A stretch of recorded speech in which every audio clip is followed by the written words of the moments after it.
You're not supposed to say action out loud like that though, because then they get on the camera and mess up the whole shot. Then we have to say cut. You know what I'm saying? Then got restarted. I'm gonna shoot me a movie soon. A whole movie? Yeah. Hour long. I mean, I can't do it because I don't have the expertise. You know what I'm saying? Like I don't know all the stuff. But as soon as I get me a little bit of money, I'm gonna be like, look, you know how to handle a camera? You know how to write a script? You know how to direct?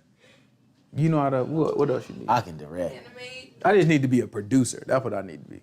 I just need to be the guy to be like, no. No, bring that right here. No. Put that right there. No. Change that. Like, I need to be the dude to get on everybody's nerves and tell them they doing it wrong. You need to be Puffy. Yes.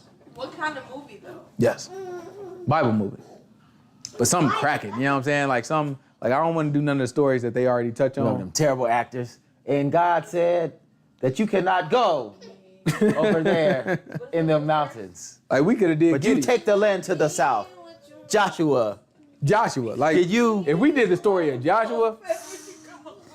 Are we online? Yeah, we could do Gideon, Joshua. What else we read so far that would have, you know what I'm saying, would have rung off in the theaters? Joshua would be. Joshua, like y'all thought 300 was tight? Or Joseph and his brothers, the whole. Joseph would be dope, but That'd Joshua, be a cool little story. Joshua was gonna get him. Joshua was gonna get him though. Joseph be a cool little story, but that one's been done already. I wouldn't want to do nothing that's been done. I don't know about it. It's that You ain't seen Disney. a cartoon movie? Yeah, It's Disney DreamWorks, did it. not Disney. Watch it. What do they call it? DreamWorks, not Disney. Oh, DreamWorks. Was it, what do they call it? Joseph, King of Dreams. Oh, yeah, I thought they called it like Shirt of Many Colors or something like that. Yeah, King of Dreams, you know what I'm saying? That one was more accurate than the Moses movie. They butchered Moses. Yeah, I wouldn't want to touch Moses, although I mean, I loved the movie when I was a kid, but now that I'm older, I was like, oh, that's not what happened. Killed the Moses movie though. Like these people don't know what they doing. Moses movie? Hello, man. That thing would be it'd be way more exciting. Nah, Joe. This happened. But you could do I'm the only one Bro, I feel like we could do any story in the movie. Look, so did anybody watch that Netflix movie with Denzel Washington's son and the girl who played on Spider-Man? Nobody watched that? You talking about Trans or Church? The one that was kind of like Inception? No. It was an interesting concept. What it was is, it was they a couple, and the whole movie was about them having like this big old argument. The whole movie, right? They had an argument, they kind of make up, then they have another argument or whatever, right? So it's like, I know, that's the whole movie. You know what I'm talking about? I can't explain because y'all ain't seen it. But if y'all seen that movie, that could be the same type of concept that we use for Job. Because Job's movie would be like a conversation, you know what I'm saying? And so it was like really like, it was like play style, you know what I'm saying? It was like a play, but it was a movie, black and white, I can't remember. But it's the girl that playing Spider-Man, Denzel Washington's son. It was on Netflix, if I'm not mistaken. Spider-Man? Like, which Spider-Man? There's a million Spider-Man. The new Mary Jane that's not called Mary Jane. Oh. The MJ that's some other name. Zendaya. Yeah, her. Zendaya. Oh, sorry. Whatever. Whatever the know, kids call this girl. Whatever. Yeah. Ain't it crazy how she looked like a kid in that movie and then she looked like a super adult in other movies? It's like, she don't even look like the same person, but she do look like the same person. I know she's super young though. Maybe. But anyways, yes. You know what I'm saying? We could do Job that way. You know what I'm saying? That one would be hard because you have to really like get people in there. That would be difficult. But that'd be tight. Telling you, look, if y'all watching, just give me a budget. I can do it. I'm cheap. I'm frugal. We're gonna start tithing out for the movie. Yeah. I'm gonna start collecting the tithe. Cash App, Zelle, Patreon, OnlyFans. You know what I'm saying? You know what I'm saying? We can do it all. You know what I'm saying? You know what I'm saying? Just send in the money. Just send your cash. You know what I'm talking about? You know what I'm saying? Just send your cash. We make it. Just got on and heard. We'll make it. Yeah, that's right. They gonna be like, see, these Christians. I wouldn't do you like these Christians though. You hear some real stuff, and you know what I'm saying, making nice little movies. I'm entertaining. All right, let's get started. What we talked about last week? Who remembers? Zara, what we talking about last week? Zahar not sleep? Mel, what we talking about last Zahar week? but be sleep all the time. DJ, what we talking about last week? Mel, was you even here last week? Oh, Mel wasn't here last week. Right. You ditched me for a party. I can't believe No, you. because it You hurt my heart. My heart is hurt. I had to. The only thing that I remember What do you remember?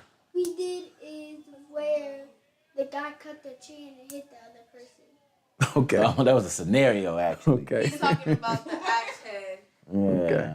We was- See, that Yeah, analogy- we- analogies work.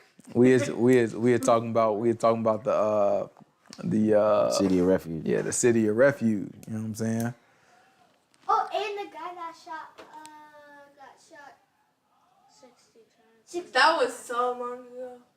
Yeah, it was a long time ago. Who boy. got shot 60 times? We remember in that same Bible study we were talking about the man who got shot in the back 50 yeah, times or yeah. 60 times. That's the only stuff I remember. No, yeah, that was about the city of refuge. That's the first sanctuary city. Oh man. So who remember what we talking about last week? Nobody? I was asleep downstairs. That's right. $50 you owe me. What's up? Come on. What we got? Goodness gracious. Hot the darn tamale. So last week we continued to talk about the judges. And there was one particular judge. What was interesting about her? Zahar. What was interesting about her, the judge? Your butt was asleep the whole time too. Huh? He was. You He was don't knocked out. remember. What'd you remember? What'd you remember? You can't even talk. You sleep right now. So her name was Deborah. And Deborah was a prophetess. She's a woman who was also a prophet. And she ended up giving some prophecy to a man named, what's his name? Check it for me real quick. Was it, what I want to say, Debar? It ain't Debar though. Was it Jephthah? No. It's You said she was giving counsel to who? I want to say Debar, but it's not Debar. It's No, she was giving counsel to Barak. Barak. That's what I'm thinking of. Barak. You know what I'm saying? So she gave prophecy to Barak because Barak was like, yo, you know what I'm saying, what's going on? She was like, man, Most High God said you can go ahead and take that. You know what I'm saying? But, you know what I'm saying, you got to go here and here. And then Barak was like, well, I'll go, but I'm not going to go unless you coming with me. All right? And so she told him that, okay, if that's the case, if you need me to go, then it won't be for your glory. You know what I'm saying? It's not going to be to your honor.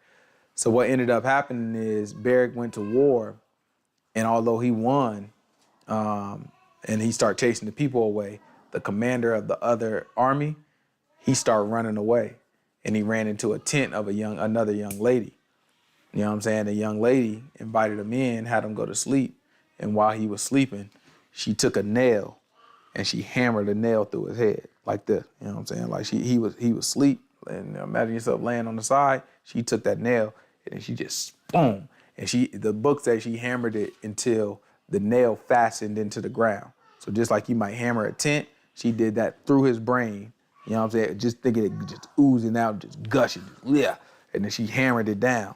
You know what I'm saying? Until it stuck into the ground. So even if he could find the life in his body to kind of try to pull itself up, he wouldn't be able to because he'd be like that, just stuck to the thing. You know what I'm saying? So she ended up being the one to get the credit for the kill.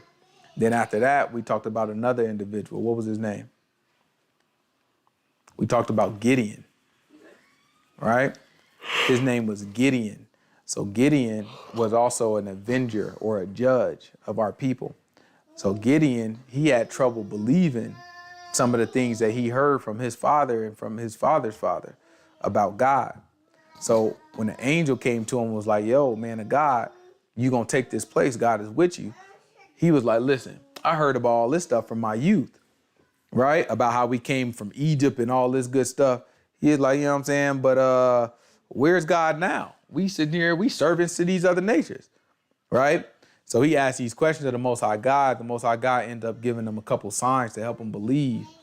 And then he ends up taking the army and then ends up having the people, you know what I'm saying, exalt him to the point that they wanted him to be king over them, some of the people.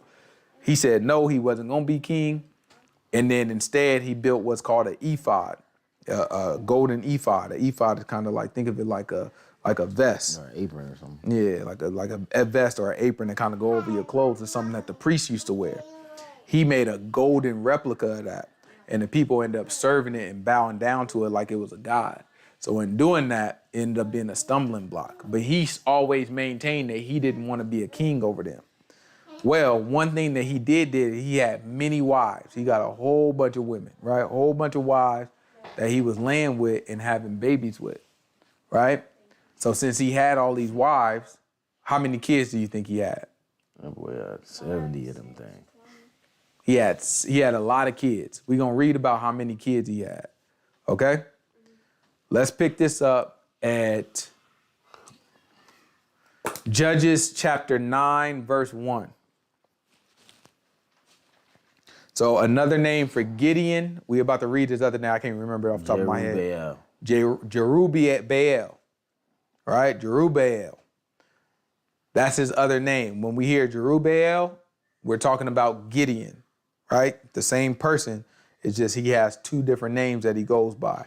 Jerubbaal is more like a nickname, right? So that's what they began to call him. So let's look at it.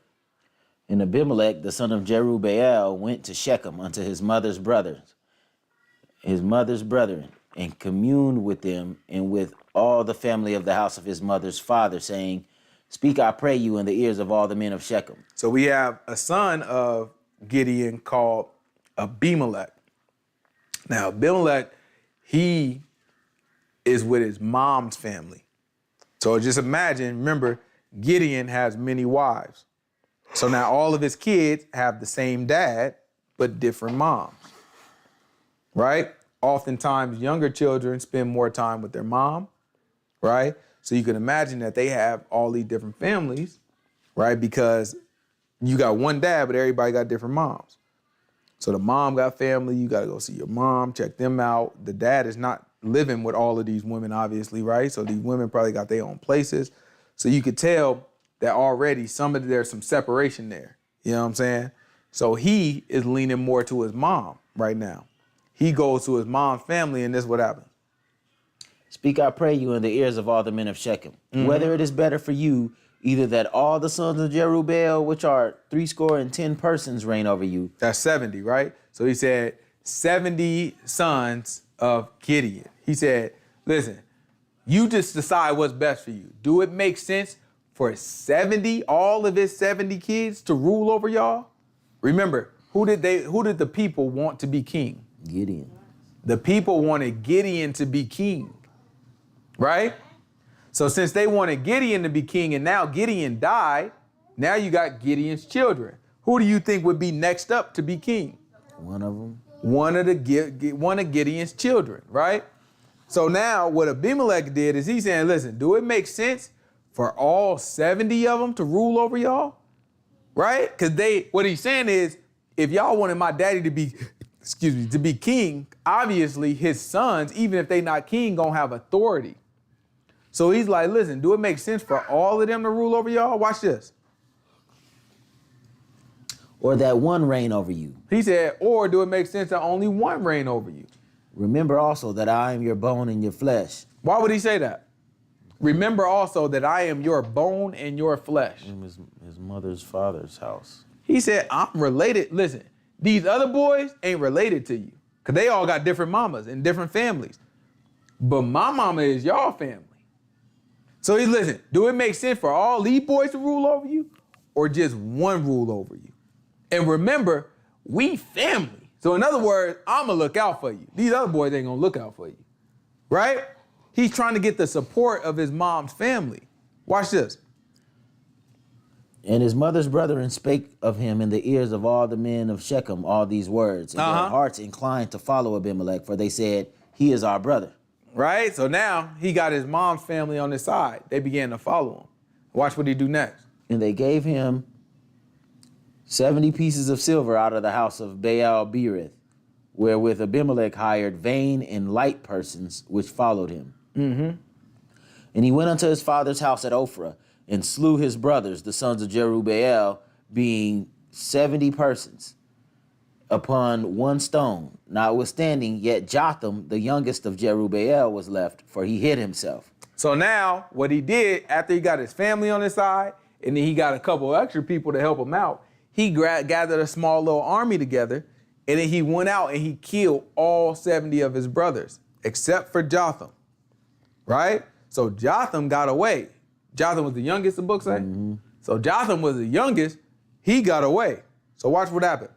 And all the men of Shechem gathered together, and all the house of Millo, and went and made Abimelech king by the plain of the pillar that was in Shechem. And when they told it to Jotham, he went and stood in the top of Mount Gerizim, and lifted up his voice and cried and said unto them, Hearken unto me, you men of Shechem, that God may hearken unto you. All right, watch this.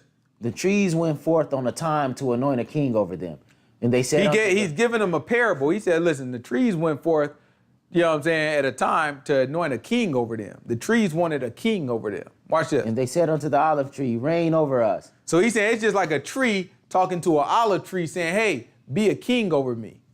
Right? What happened? But the olive tree said unto them, Should I leave my fatness wherewith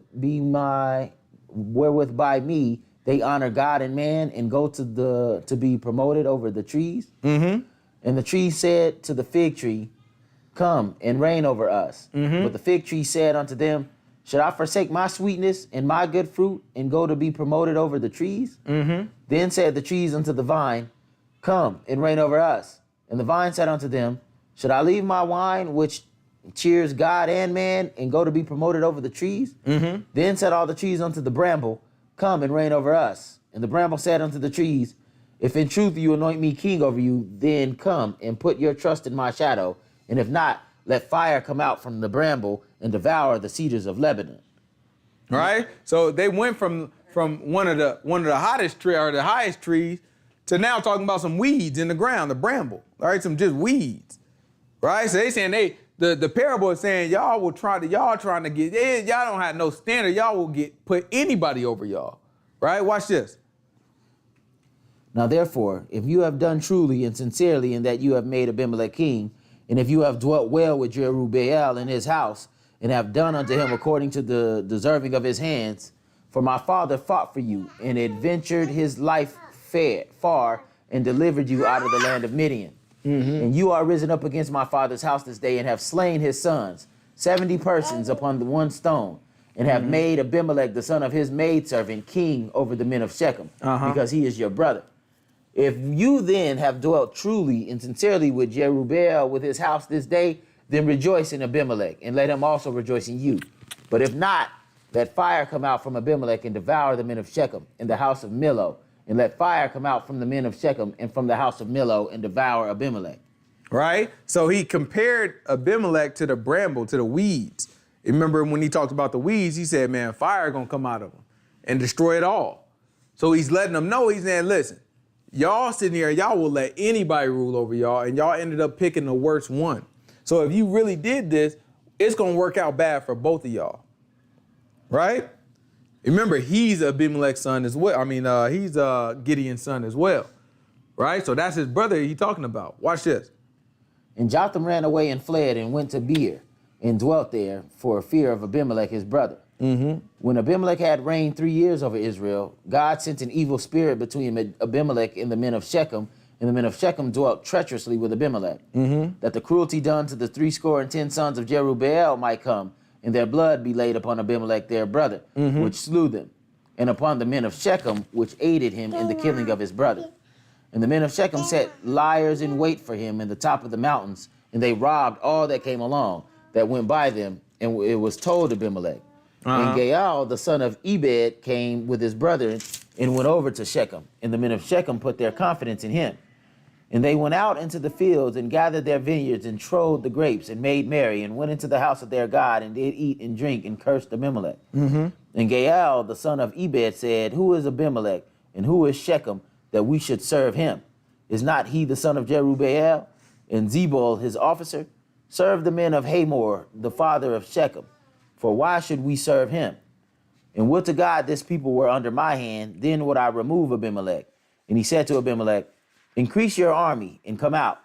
All right, so Gaal's looking like, who is you? Why y'all serving this dude? If y'all put him in my hand, I'll be able to serve these people. it's better off that we in Shechem, that somebody from Shechem rule this place. This Gideon boy, right?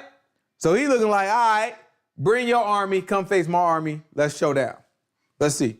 And when Zebul, the ruler of the city, heard of the words of Gaal, the son of Ebed, his anger was kindled. And he sent messengers unto Abimelech privately, saying, behold, Gaal, the son of Ebed, and his brothers be come to Shechem, and behold, they fortify the city against you. Now therefore, up by night, you and the people that is with you, and lie in wait in the field. And it shall be that in the morning, as soon as the sun is up, that you shall rise early and set upon the city. And behold, when he and the people that is with him come out against you, then mayest thou do to him as thou shalt find occasion. In other words, listen, you hide out. And when that boy come, you do whatever you think is appropriate to him. You know what I'm saying? Whatever you can get away with, you do it. Right? Let's see. And Abimelech rose up, and all the people that were with him by night, and they laid wait against Shechem in 4 companies. And Gaal, the son of Ebed, went out and stood in the entering of the gate of the city. And when Abimelech rose up, and the people that were with him from lying in wait, and when Gaal saw the people, he said to Zebul, behold, there come people down from the top of the mountains. And Zebul said unto him, you see the shadow of the mountains as if they were men. And Gaal spake again and said, see, there come people down by the middle of the land, and another company along by the plain of Mahanaim. Then said Zebul unto him, where is now thy mouth, where you said, who is Abimelech, that we should serve him? Is not this people that you have despised? Go out, I pray now, and fight with him. And Gaal went out before the men of Shechem and fought with Abimelech. And Abimelech chased him, and he fled before him, and many were overthrown and wounded, even unto the entering of the gate. And when Abimelech dwelt at Arumah, and Zebul thrust out Gaal and his brethren, that they should not dwell in Shechem. And it came to pass on the morrow that the people went out into the field, and they told Abimelech. And he took the people and divided them into 3 companies, and laid wait in the field, and looked, and behold, the people were come forth out of the city. And he rose up against them and smote them. And when Abimelech and the company that was with him rushed forward, and stood in the entering of the gate of the city, and the 2 other companies ran upon the people that were in the field and slew them. All right, so they ran upon them. Watch this.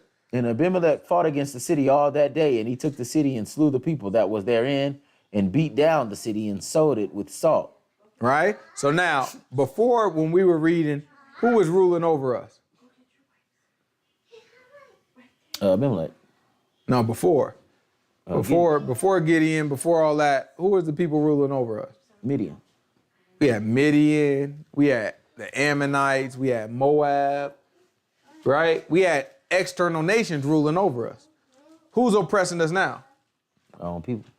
Right? We being oppressed now by Gideon's son, our own people. Right? So now you have Gaal that raises up as a judge, right? As an avenger of our people, but he being stomped out by his own people. Right? Keep going. And when all the men of the tower of Shechem heard that, they entered into a hold of the house of the god Berith. And it was told to Abimelech that all the men of the tower of Shechem were gathered together. And Abimelech got up to Mount Zalmon, he and all the people that were with him. And Abimelech took an axe in his hand and cut down a bow from the trees and took it and laid it on his shoulder and said unto the people that were with him, what ye have seen me do, make haste and do as I have done. And all the people likewise cut down every man his bow and followed Abimelech and put them to the hold and set the hold on fire upon them, so that all the men of the tower of Shechem died also, about 1,000 men and women. Then went Abimelech to Thebez and encamped against Thebez and took it. But there was a strong tower within the city, and there fled all the men and women and all they of the city, and shut it to them, and got them up to the top of the tower. Right? So now Abimelech is taking all these cities because the people are starting to rebel against him. And he winning all of them. But watch this. He goes to this strong tower. And Abimelech came unto the tower and fought against it, and went hard unto the door of the tower to burn it with fire. Right? So he fought against the people in this tower. So imagine this tower filled with people that's fighting. Right? And he getting through the outside. He killing all the people that's on the outside. People running on the inside. They close the door trying to get away from him. So now he come to the door trying to get in. Watch this. And a certain woman cast a piece of a millstone upon Abimelech's head, and all to break his skull. right? So now it's a woman from the top. He trying to get in. Everybody's scared. So this woman from the top, she just cast a millstone, right? So she cast this big old stone over the top and drop it down. And guess what it did? Broke his skull. Cracked him in the darn head, right? Let's see what happened. Then he called hastily to the young man, his armor bearer, and said unto him, draw your sword and slay me, that the men say not of me, a woman slew him. Right? So why do you think the Most High God left this in here? Because I think it was like a, dishonorable thing. That ties back to what we seen with Barak and Deborah. Remember, he said it wouldn't be, Deborah said it wouldn't be for his honor, right? Because it's dishonorable for a woman to do it, right? It just shows you that the Most High God's order shows that a man is to lead a situation. So even though Deborah was given the instruction, she didn't even want the appearance that she's leading it. She's looking like, listen, if I go with you, you can't be the one to take it then. If you end up taking it and I'm with you, people gonna mess around and think I led the situation. So he had to give it to a woman. So this is kind of left in here just to kind of give us another framing of that, just so we understand that it's dishonorable for a woman to kill him. So now Abimelech, he trying to get in, he drop a darn, you know what I'm saying, the woman just drop a darn millstone on his head, crack that boy, clack. He's still alive, but it cracked, he know he about to die. You know what I'm saying, he's starting to feel a little bit more, you know what I'm saying, I ain't gonna, you know what I'm saying, a little bit more, you know what I mean? A little bit more, about to say, he gets words slurring, you know what I'm saying, brain ain't working right. He like, just, you know what I'm saying, stab me through. You know what I'm saying, just go ahead and do it, because I don't want no woman to say she did it, right? Keep going, watch this. And his young man thrust him through, and he died. And when the men of Israel saw that Abimelech was dead, they departed every man unto his place. Thus God rendered the wickedness of Abimelech, which he did unto his father in slaying his 70 brethren. And all the evil of the men of Shechem did God render upon their heads, and upon them came the curse of Jotham, the son of Jerubbaal.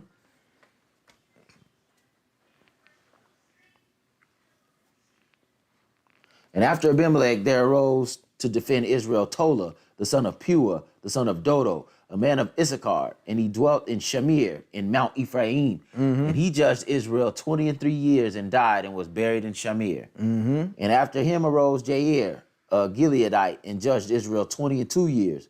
And he had 30 sons that rode on 30 colts, and they had 30 cities, which are called Havoth Jair unto this day, which are in the land of Gilead. And Jair died and was buried in Kamon.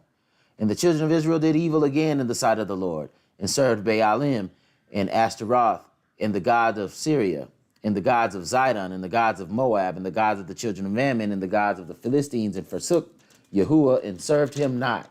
Right, so now the people doing whatever they want again. They starting to, you know what I'm saying, just serve any old god that they want to. So let's keep going. And the anger of the Lord was hot against Israel, and he said unto them, and he sold them into the hands of the Philistines and into the hands of the children of Ammon.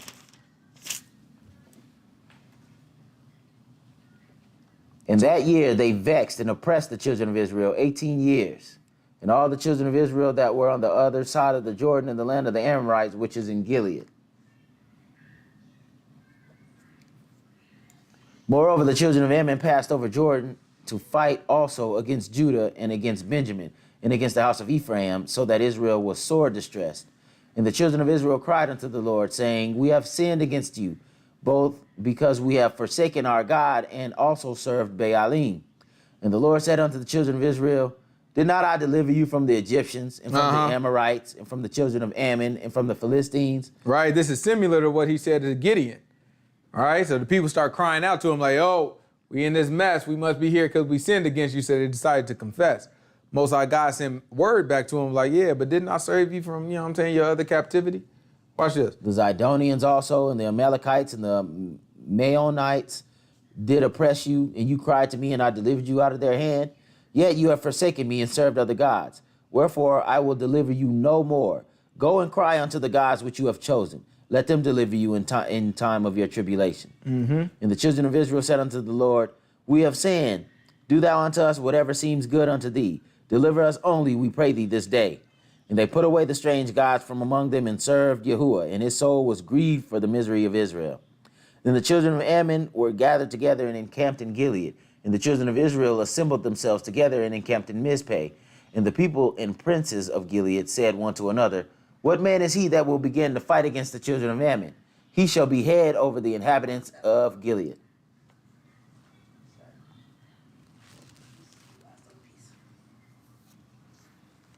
Now Jephthah, the Gileadite, was a mighty man of valor, and he was the son of a harlot, and Gilead begot Jephthah. And Gilead's wife bare him sons, and his wife's sons grew up, and they thrust out Jephthah, and said unto him, you shall not inherit in our father's house, for you are the son of a strange woman. Right? So it was a strange one. He's the son of a harlot, right?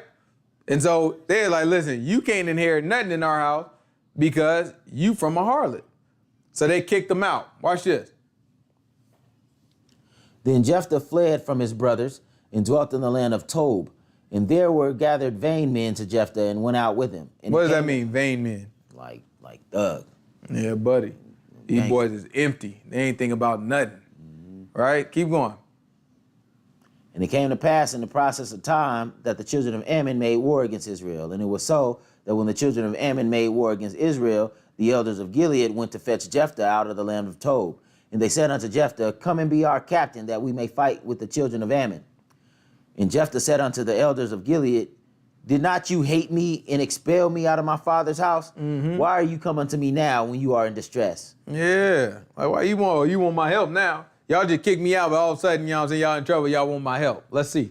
And the elders of Gilead said unto Jephthah, therefore we turn again to you now, that you may go with us and fight against the children of Ammon, and be head over the inhabitants of Gilead. And Jephthah said unto the elders of Gilead, if you bring me home again to fight against the children of Ammon, and the Lord deliver them before me, shall I be your head? And the elders of Gilead said unto Jephthah, the Lord be witness between us if we do not so according to your words. And Jephthah went with the elders of Gilead, and the people made him head and captain over them. And Jephthah uttered all his words before the Lord in Mizpeh. And Jephthah sent messengers unto the king of the children of Ammon, saying, what has you to do with me, that you are come against me to fight in my land? Go to them.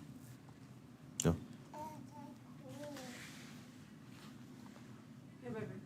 And the king of the children of Ammon answered unto the messengers of Jephthah, because Israel took away my land when they came up out of Egypt, from Arnon even unto Jabbok and unto the Jordan. Now therefore, restore those lands again peaceably.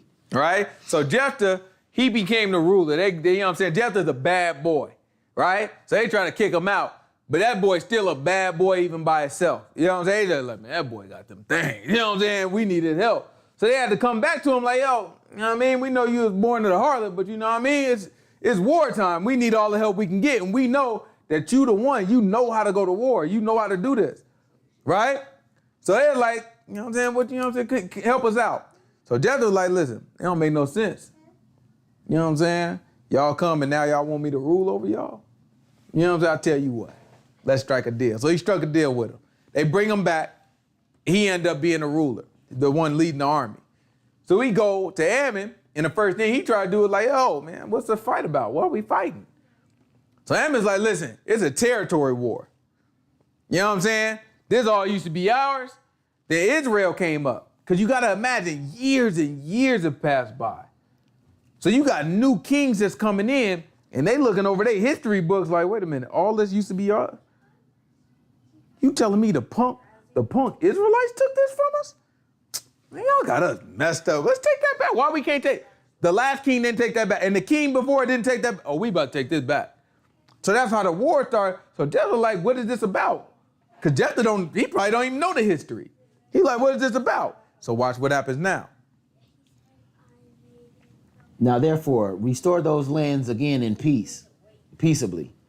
And Jephthah sent messengers again unto the king of the children of Ammon, and said unto him, thus says Jephthah. Look, thus says Jephthah. Watch how he give him the history. Israel didn't take away the land of Moab, nor the land of the children of Ammon. But when Israel came up from Egypt and walked through the wilderness unto the Red Sea, and came to Kadesh, then Israel sent messengers unto the king of Edom, saying, let me pass, I pray thee, through thy land. Where's Jephthah getting this from? I'm getting this from the law. You think he just knew this off the top of his head? He had to go look. He got the answer. This is how I like to imagine it. He got the answer. He looking like, is that how it happened? I don't know. My pop told me something about the scripture. scripture. Let me see. He read through it, he looking at it. He looking like, nah. So he had to read it and understand it. Then he had to come back and be like, okay, listen, that's not what happened. It ain't like we just came over here and just took something. Let me explain to you exactly how this thing played out. So he told us about Edom. What else? But the king of Edom would not listen unto us, and in like manner they sent unto the king of Moab, but he would not consent. And Israel abode in Kadesh. Then they went along through the wilderness and compassed the land of Edom and the land of Moab, and came by the east side of the land of Moab and pitched on the other side of Arnon, but came not within the border of Moab, for Arnon was the border of Moab. And Israel sent messengers unto Sihon, king of the Amorites, king of Heshbon, and Israel said unto him, let us pass, we pray thee, through your land into my place. But Sihon trusted not Israel to pass through his coast. But Sihon gathered all his people together and pitched in Jahaz and fought against Israel.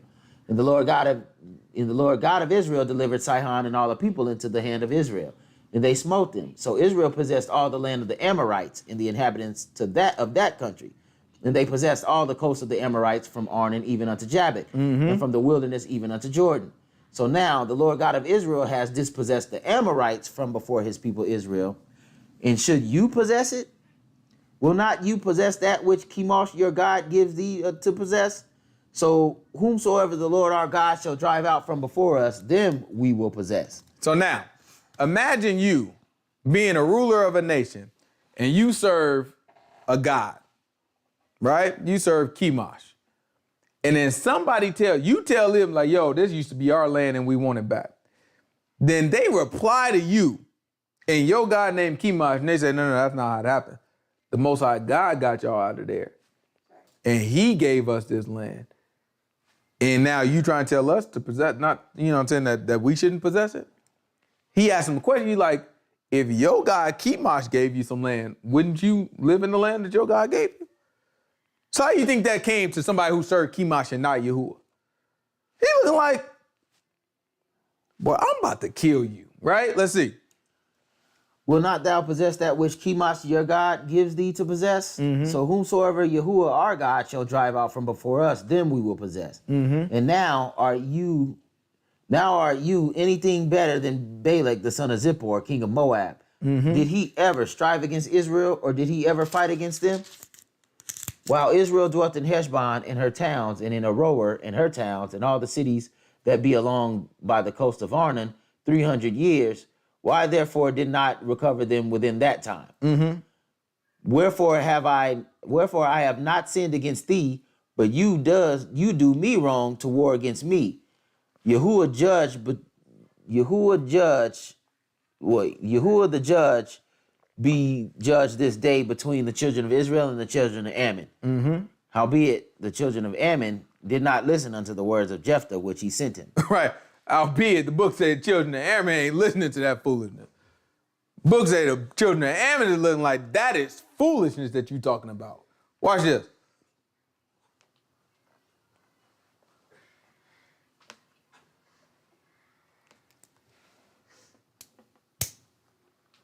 Then the Spirit of the Lord, and then the Spirit of the Lord came upon Jephthah, and he passed over Gilead and Manasseh, and passed over Mizpeh of Gilead, and from Mizpeh of Gilead he passed over unto the children of Ammon. And Jephthah vowed a vow unto the Lord, and said, if you shall without fail deliver the children of Ammon into my hands, then it shall be that whatsoever comes forth of the doors of my house to meet me when I return in peace from the children of Ammon shall surely be Yahuwah's, and I will offer it for a burnt offering. All right. So now he's saying he made a vow to the Most High God because he's in a place he's looking like, I need to win this war.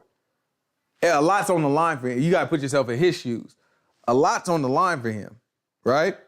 One, he got exiled at a young age. He didn't like that, but he's still that boy. You know what I'm saying? So they had to come back and get him. He cut a deal. He's there, right? But now if he don't succeed, he know what's coming, what's gonna happen. They gonna kick him out again. They ain't gonna respect him, right? So he looking like, I really want to do well because I'd like to rule over this now. I'd like to kind of keep this little position that I got, right? So now he's looking at, okay, I have to win this. Most High God, listen, I'm about to make a vow. I don't care what it is. whatever come out my house, whatever come running to greet me, whether it's my dog, whether it's my donkey, I don't care what it is, whatever come out, I offer it to you as a burnt offering. That's the vow that he made with the Most High God, right? Let's see. So Jephthah passed over unto the children of Ammon to fight against them, and the Lord delivered them into his hands. And he smote them from Aroer even till thou come to Minnith, even 20 cities, and unto the plain of the vineyards, with a very great slaughter. Thus the children of Ammon were subdued before the children of Israel. And Jephthah came to Mizpeh unto his house, and behold, his daughter came out to meet him with timbrels and with dances, and she was his only child. Beside her he had neither son nor daughter. And it came to pass when he saw her that he ripped his clothes and said, Alas, my daughter, you have brought me very low, and you are one of them that trouble me. For I have opened my mouth unto the Lord, and I cannot go back. And she said unto them, My father, if you have opened your mouth unto Yahuwah, do to me according to that which has proceeded out of thy mouth. For as much as Yahuwah has taken vengeance for thee of thine enemies, even of the children of Ammon. And she said unto her father, Let this thing be done for me. Let me alone 2 months, that I may go up and down upon the mountains and bewail my virginity, and I and my fellows. And he said, Go. And she sent her away for 2 months. And she went with her companions and bewailed her virginity upon the mountains. And it came to pass at the end of 2 months that she returned unto her father, who did with her according to his vow, which he had vowed, and she knew no man, and it was a custom in Israel. Right? So what happened was his daughter ended up coming out the house. So his vow was anything to come out the house, he'll offer it as a burnt offering. His daughter ended up doing it. And so he kept his vow to the Most High God. But she said, you know what? Just let me go up to the mountain with me and my friends and let me bewail my virginity. In other words, let me sorrow in the fact that I'm never going to be able to produce children, right? Because I'm about to die now, right? So he said, you know what I'm saying, let me bewail my virginity. So she goes up there and she, you know what I'm saying, mourns a bit with her friends, bewails her virginity, and then comes back down, and then the father, he ends up fulfilling it. And he ended up killing his daughter. So now this is why what we look at in the New Testament, this is why Yahushua says, don't swear by anything. Just let your yes be your yes. Because he's letting you know what you say above that only comes from evil, right? Is you trying to prove something, you know what I'm saying, to yourself. Because you lying about something. It only comes from evil of what he's saying. It's a trap. It's a setup. It's an opportunity for you to step aside. So he said, if you're going to do something, just say yes and let your yes be your yes. Just follow through with what you say you're going to do, right? Keep going. Let's see. It was a custom in Israel that the daughters of Israel went yearly to lament the daughter of Jephthah, the Gileadite, 4 days in a year. Mm-hmm. What chapter is it? It's about to be 12. Chapter 12.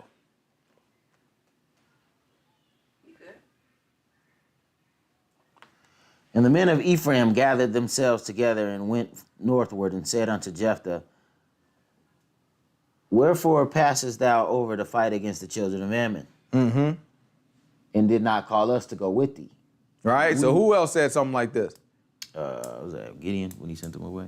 Right? Ephraim got mad at Gideon like this. Remember Gideon only took about 300 people with him. Right? And then when it came to go, Gideon, I think he called Naphtali or something like that. And then Ephraim was like, you know what I mean? Like, why you didn't call us? What type of stuff is that? So now they pressing on Jephthah too. Let's see. And did not call us to go with thee. We will burn your house upon thee with fire. Mm-hmm. And Jephthah said unto them, I and my people were at a great strife with the children of Ammon. Mm-hmm. And when I called you, you delivered me not out of their hands. Mm-hmm.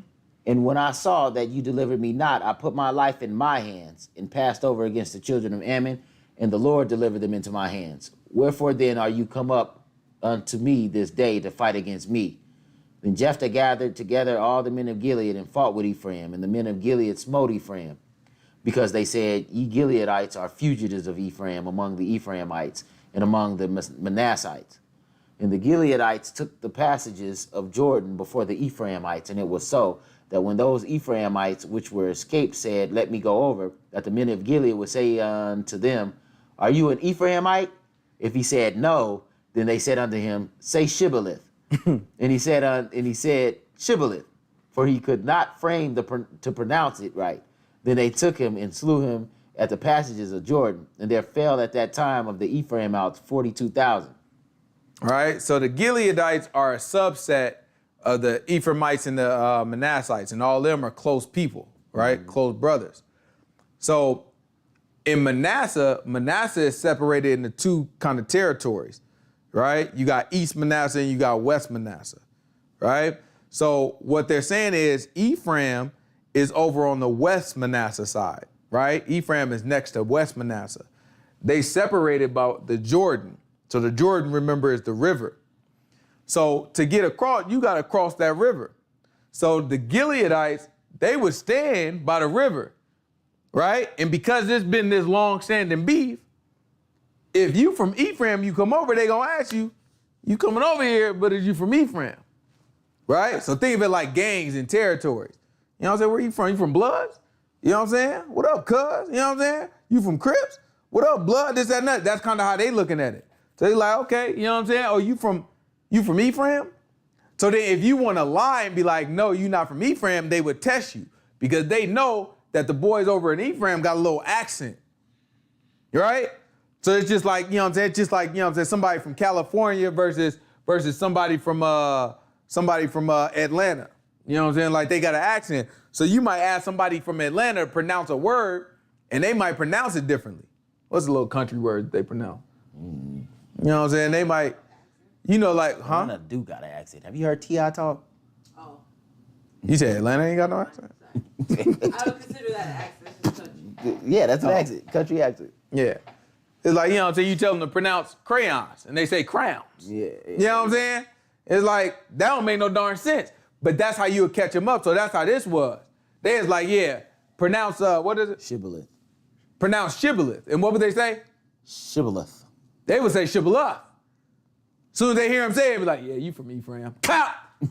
Right? Knock them boys right on off. Watch this. And Jephthah judged Israel 6 years. Then died Jephthah the Gileadite and was buried in one of the cities of Gilead. Mm-hmm. And after him, Ibzan of Bethlehem judged Israel. Right?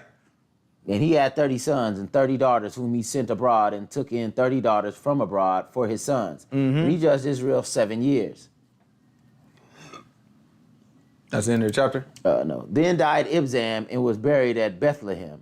And after him, Elon and a Zebulonite judged Israel. And he judged Israel 10 years. Mm-hmm. And Elon the Zebulonite died and was buried in Ahalon in the country of Zebulun. After him did Abdon, the son of Hillel, a Pirathonite, judged Israel. And he had 40 sons and 30 nephews that rode on 70 donkeys. And he judged Israel 8 years.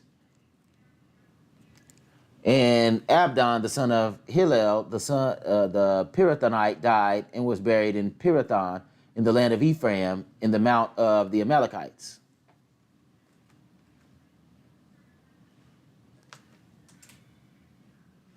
That's the chapter? Yeah, that's it. Right? So we look at it and we see that we had many judges after that. They don't go into a whole lot of detail about the other judges that we looked at right now. But you see that we had many judges. So it's different people that rose up and end up avenging us. Remember when we say judges, we're talking about more of avengers, right? Almost like the superheroes, right? They go and when we in trouble, you know what I'm saying, they stand up to the opposition and they make sure that we in a place where we not servants to these people, right? So this is going on years and years and years, different people taking places, different people having those positions and being looked at almost like celebrities. So they have children and they have nephews that have prominent places in the land. So that's why I keep on saying that, oh, he had 30 daughters and 30 sons and he brought 30 women from outside for his sons and all that type of stuff. It's just, they had prominent positions. They was almost like celebrities because they were avengers, right? They ended up avenging our nation. it's important that we kind of realize how these people had a responsibility for taking care of our land, right? They had to make sure that our people was taken care of and that we weren't being oppressed. It's very different than what we see here. You know what I'm saying? It's people that misuse those responsibilities. And that's the reason why you see, you know what I'm saying, like in our land now, and I don't mean in our land, but here where we are now, where our people are now, you'll see that we're ruled by foreigners, right? And the reason is that comes from the curses, right? It wasn't always that case though, right? And we didn't always have kings. At this time we didn't have any kings, right? But we would be under the leadership of a certain individual, although he wasn't our king, maybe he was a prophet, you know what I'm saying? Or maybe he was just a strong man that was wise, or maybe he wasn't wise at all. Maybe he was just somebody strong that just helped us win our wars. But that was how our instruction or our guidance came from. And in any situation, if that man is not a man of God, then the entire nation goes astray, right? And so we keep seeing that repeatedly. Somebody will rise up, but maybe they're not men of God. Maybe they can't instruct the people one way versus another, right? So now you take that and you take that to what we're looking at right now. We are being led by people who are not men of God, right? We get led by mayors and presidents and all these people who, quite frankly, for our people, don't have a care about us. So to this day, we're being led by our oppressors, right? We've been put in position by our oppressors' leaders. Well, this is the exact same thing that the Avengers would have to rise up and get. We're servants right now to these people. If you look at the average black person that's a descendant of the slaves, if you look at the average of their job, they probably got customer service jobs, right? Or high labor jobs, right? Or in the hospitality industry, right? Our jobs are built for servitude, right? So when we look at it, that's what the Most High God has put us in. That's the oppression.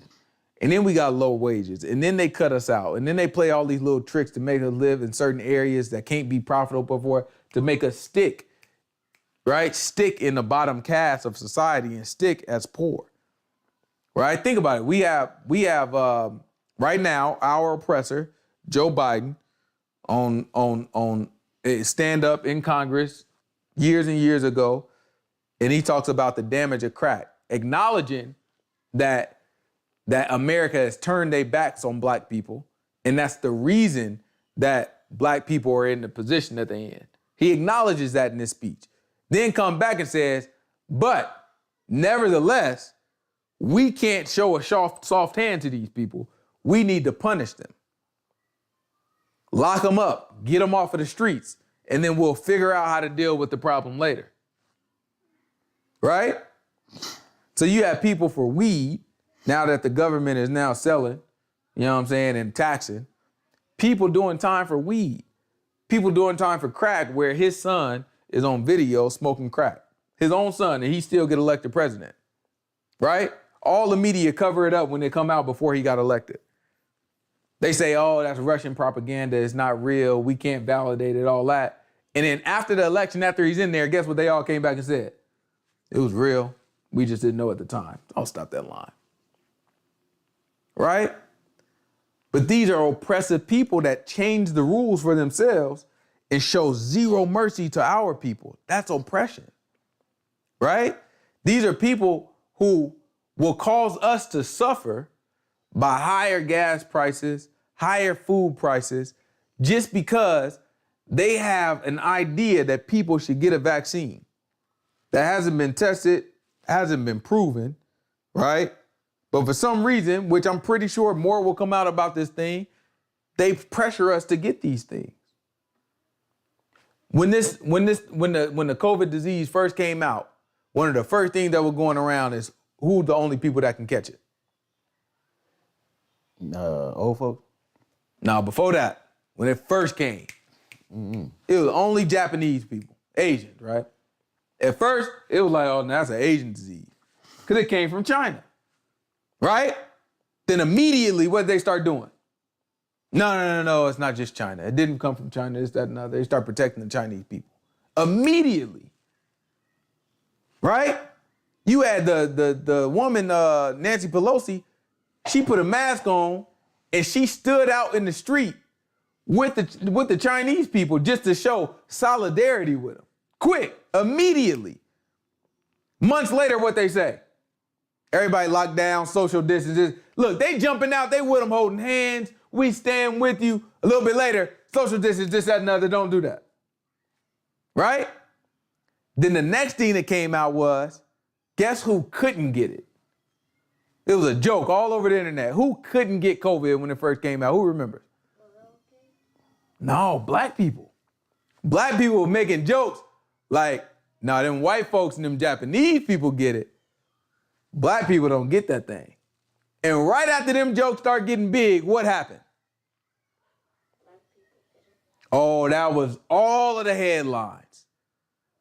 Jacksonville, this, that, and the other, and this, that, and the other, all the black parts of the town. Oh, it's, the death rate amongst black people is skyrocketing. And then Trump said, you know what? I ain't dealing with this foolishness. I feel like this is something that y'all are using to attack me. I'm a Russia vaccine. What was they saying about the vaccine, the Democrats? It's not tested. It's not tested. You can't rush no vaccine that quick. You got Kamala, I won't take the vaccine if Trump put it out. Right? As soon as he out of office, what they say? Everybody get it. Everybody got to get this vaccine. Matter of fact, before he got in office, he was saying we're not going to make people get it. And when they got in, everybody got it. First of all, when he had it, it can't be trusted. Same vaccine, they took it over. Guess what? Everybody got to get it. So you can see that they positioned us. They start showing us the headlines. Who are they trying to scare to get it? Everybody. Us.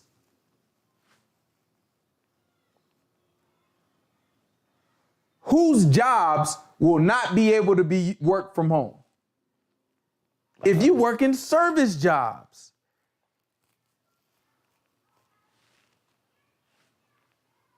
So guess what? It's mandated you got to get it. I'm not saying it's only targeted at us, but we are a major target. Guess what that is? When we don't have the power to fight back, guess what that is? Oppression. That's oppression. Okay, let's take it even further. Same president says, you know what I'm saying? If these people, you know what I'm saying, get attacked, what was it, in like massage parlors or whatever? Anti-Asian bill.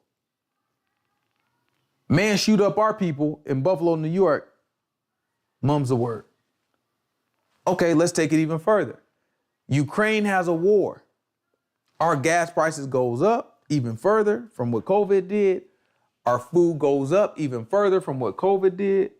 We're sending billions of dollars every month, billions of dollars over to Ukraine. I never met a Ukrainian. I never darn seen a Ukrainian. A Ukrainian ain't never met me and messed with me. A Russian ain't never met me and messed with me. I don't have anything to do with what's going over there. Nevertheless, money being sent over there, right? Meanwhile, in Jackson, Mississippi, rather, right? No clean water. No clean water. President, mum's the word. Matter of fact, this is the only thing people can say that try to defend him. This is what they say. He's already allocated this much money to Mississippi. It's their problem if they didn't allocate it right. It's like Jackson, Mississippi is all black people. It's like 70-something, 80% black. Like 82%. Right? It's like 80-something% black people. All black people virtually. Right? The ideology of these people is they already have money. They just need to allocate it better. That's there. Let them figure it out. Meanwhile, we sending billions of dollars to a whole other country.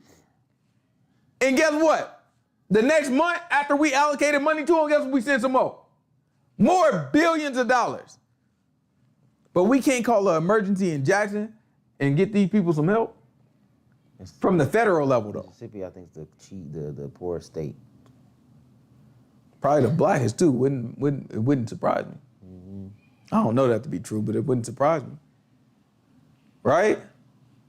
So we look at these are all signs of oppression. This is not accidental. This is oppression that's occurring. They said the water been a problem for like decades. Decades.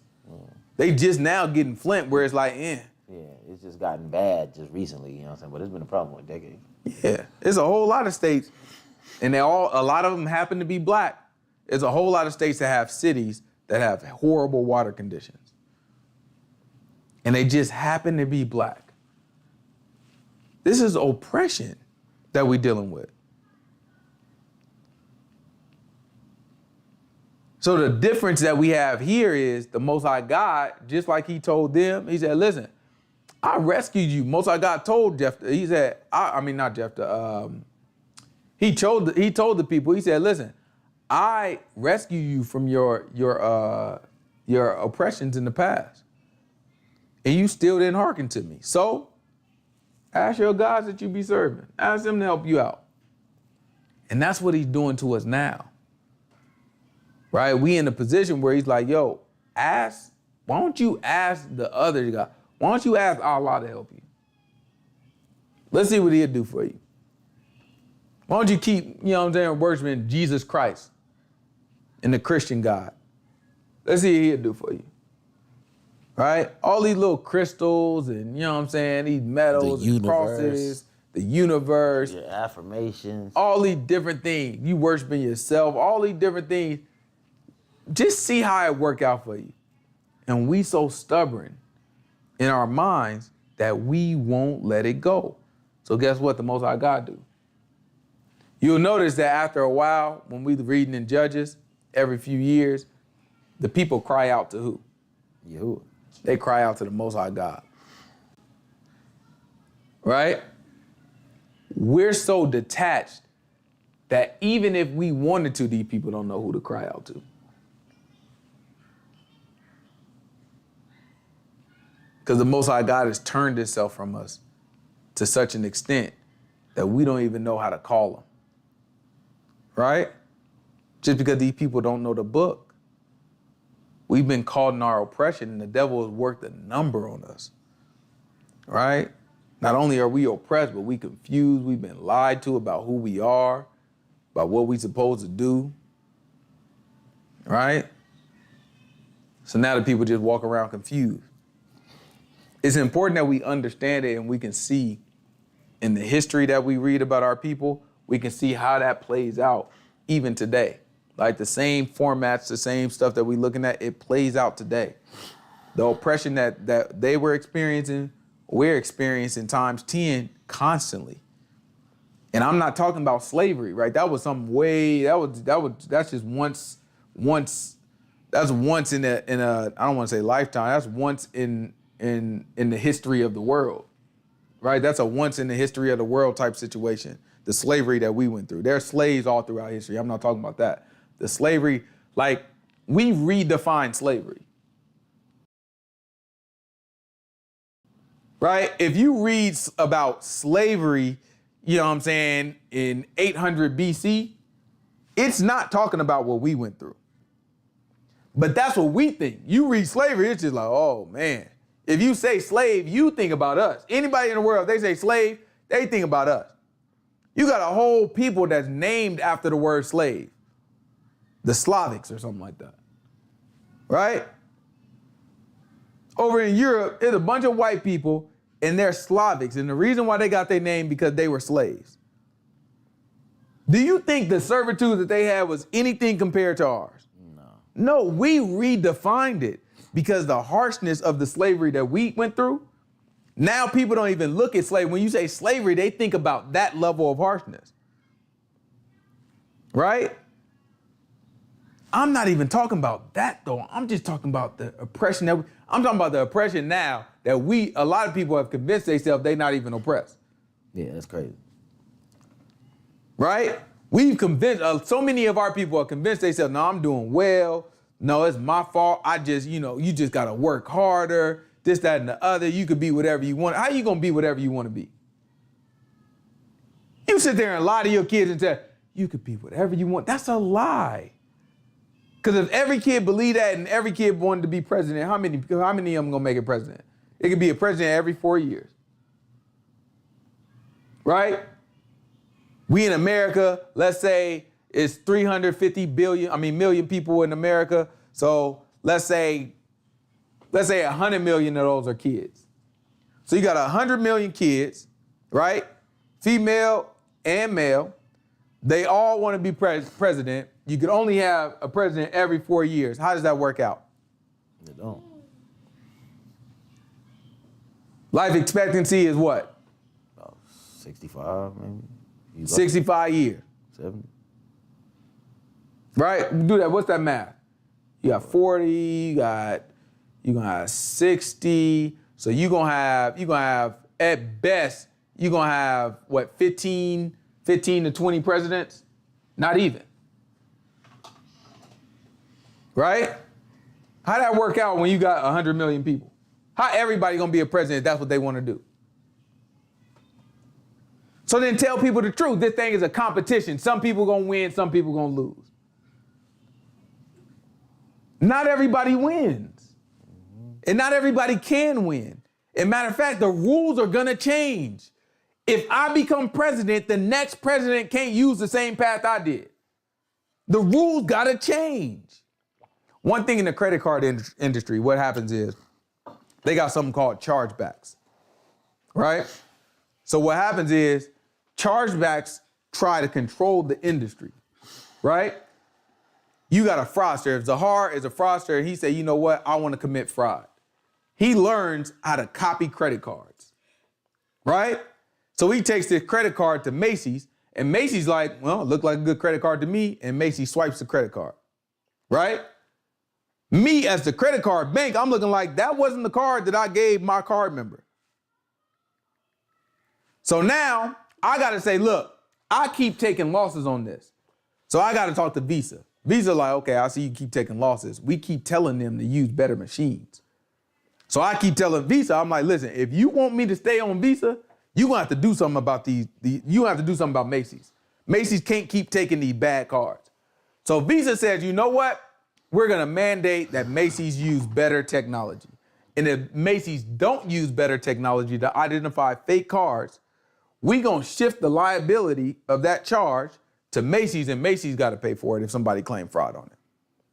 Right?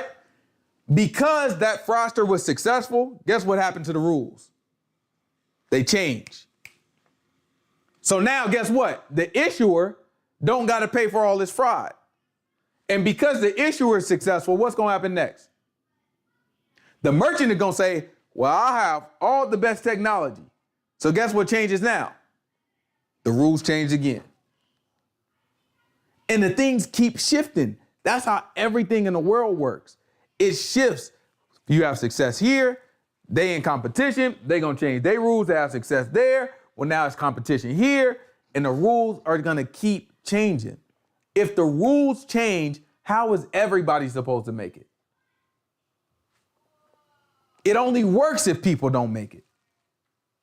It only works because it's people that's like, if everybody was a doctor, who gonna sweep the darn floor? It's beneath you if everybody a doctor. So in order to have somebody to sweep the floor, guess what we gotta have? We gotta have a Negro.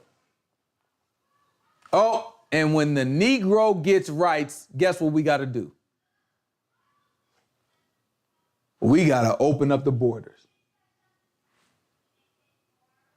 So that's why you have all of these people coming to the borders, and that's why you have the Democrat. Look, y'all can rack y'all brain and try to figure out, well, you know, it's not right. It's not right that these people are you know, they're in the southern border and they're in these countries and it's hectic and this, that, and other. You're right, that's not right. It's also not right that Jackson ain't got water. So where's the priorities?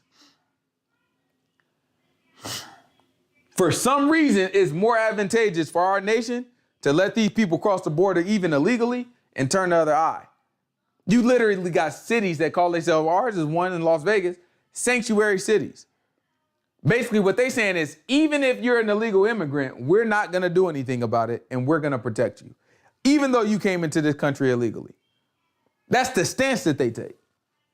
They give them benefits, they give them health care, they give them everything. Meanwhile, we got people dying that's black because they can't afford health care. That's oppression. So what the Republicans do, and I love it, they start putting these people on a bus and taking them to the Democrats and dropping them off in these Democrat-ran cities and letting them out. What is that? The rules are changing. So now imagine the Mexicans and the South Americans that came in successfully before, cool. Now they starting to be in bus. Now you got to change the strategy.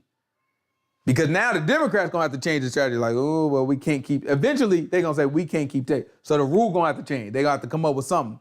Everything is about the rules changing. What happened yesterday ain't going to work for the person today. That's what we got to teach our kids. You got to be innovative. You got to compete. You got to outthink these people. And if you can't, just know you can't. Because not everybody gonna win. Not everybody gonna be able to. Not everybody gonna be a fast thinker. Not everybody gonna be the top. Not everybody gonna be the fastest. It's levels, and you gotta find where you can fit in. You gotta negotiate your position, and you gotta do the best you can. That's how the world works. But our people were raised to take care of our people. Most High God knew that's how it worked. We knew you were going to have success and you were going to have people at the bottom. Books say it's always going to be poor in the land. He ain't feeding us no lie. You could be whatever you want to be. That's crazy. So we should be teaching our kids the same thing. It's always going to be poor. Boy, it might be you if you don't do the right thing. It might be you if you don't get out here and compete the way you're supposed to. And the more people competing, the harder it's going to be. Some people benefit because there ain't nobody competing. Everybody asleep at the wheel. You benefit, so okay, it's an easy road for you. Then they get up and they get riches and everything, pat themselves on the back about how hard they worked. Right. How they did it on their own, how they self-made. You benefited from circumstances.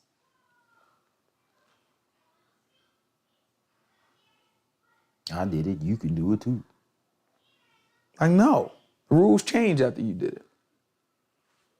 That thing got tougher when it came through. Well, you got to figure it out. I did. Now you figured out under different circumstances. You remember, I was like on the verge of getting a second house. And when the pandemic hit, they changed the rules. Rules changed. Yeah, they changed the rules. So now I can't afford to get an investment property no more. So That's how it worked. Yeah, settle things quick too. That's Did all my research, you know what I'm saying? Thought I was ready. Mm-hmm. The realtor came back to me like, oh, they changed it now. You got to have. Yeah, it don't work like that no more. You know what I'm saying? It don't work like that no more. Quick too. I was like, oh, okay. Because everybody is a competition. Everybody got to protect their own investment. And guess what? Ain't nothing out here on our side except the Most High God. And that's only, you know what I'm saying? That's only in the long run. You know what I'm saying? The short run, he ain't even on our side. You know what I'm saying? Yeah, you ain't gonna see that dividend until. Yeah, that's only in the long run and in certain, you know what I'm saying, targeted situations. But in general, Most High God is walking with his face against us. Because we've been sinning against the man and haven't confessed. It's important that when we look at the history that we can see ourselves in it. You know what I'm saying? Start to understand it, kind of